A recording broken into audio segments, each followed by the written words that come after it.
దేశానికే ఆదర్శం. దీనికి ప్రధాన కారణం ఆనాడు పివి నరసింహారావు గారు సర్వేల్ రెసిడెన్షియల్ స్కూల్ మన నల్గొండ జిల్లాలో ప్రారంభిస్తే ఈనాడు దేశానికి ఎంతో మంది ఐఏఎస్ ఐపీఎస్లను అందించారు.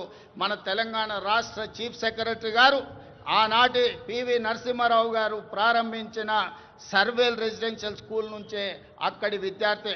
ఈనాడు Telangana public service commission chairperson కూడా ఆ సర్వేల్ స్కూల్ నుంచి వచ్చిన ఒక ఐఏఎస్ ఆఫీసర్.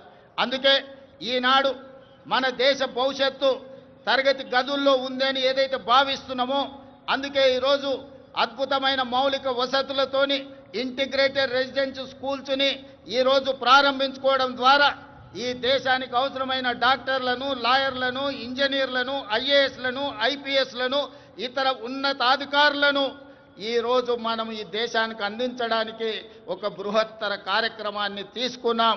ఇది ఖచ్చితంగా భవిష్యత్తులో మంచి సత్ఫలితాలను ఇస్తుంది అని చెప్పి ఈరోజు నేను భావిస్తున్నాను. అదేవిధంగా ప్రజాప్రభుత్వం అధికారంలోకి రాగానే విద్యా వైద్య రంగాలను ప్రక్షాళనకు విప్లవాత్మక చర్యలు తీసుకున్నాం. అదేవిధంగా మిత్రులారా, ఈరోజు రెసిడెన్షియల్ స్కూళ్లలో చదువుకుంటున్న విద్యార్థులకు దాదాపుగా 10 సంవత్సరాల నుంచి డైట్ ఛార్జెస్ పెంచలేదు, 16 సంవత్సరాలు కాస్మెటిక్ ఛార్జెస్ పెంచలేదు.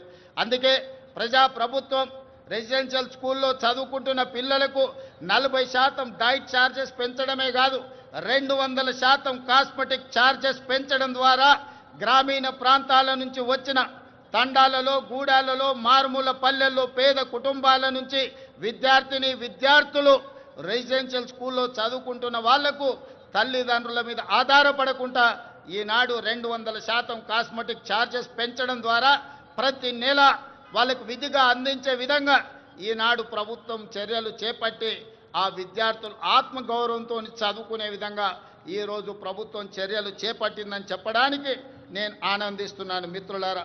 అదేవిధంగా రాష్ట్రంలోని ఆసుపత్రుల్లో మౌలిక సదుపాయాల అభివృద్ధి చర్యలు తీసుకుంటున్నాం. 100 ఏళ్లకు చరిత్ర కలిగిన ఉస్మానియా ఆసుపత్రికి పూర్వ వైభవం వచ్చే ప్రయత్నం చేస్తున్నాం.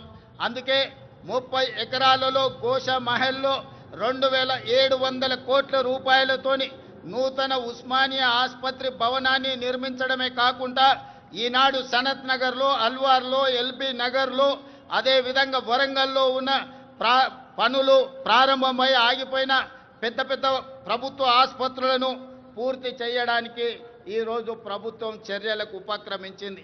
ఇదే కాదు, పేదవాళ్లకు ఉచిత వైద్యాన్ని అందించడానికి రాజీవ్ ఆరోగ్యశ్రీ ద్వారా 10 లక్షల రూపాయల ఉచిత వైద్యాన్ని అందించడం ద్వారా పేదల ఆరోగ్యమే మా ప్రభుత్వం యొక్క బాధ్యత అని చెప్పి ఈరోజు ఆ ప్రయత్నాలతో ముందుకు వెళ్తున్నాం మిత్రులారా. అదేవిధంగా మిత్రులారా, రిజర్వేషన్లకు సంబంధించి బలహీన వర్గాల వారికి అండగా నిలవాలన్నదే మా ప్రజాప్రభుత్వం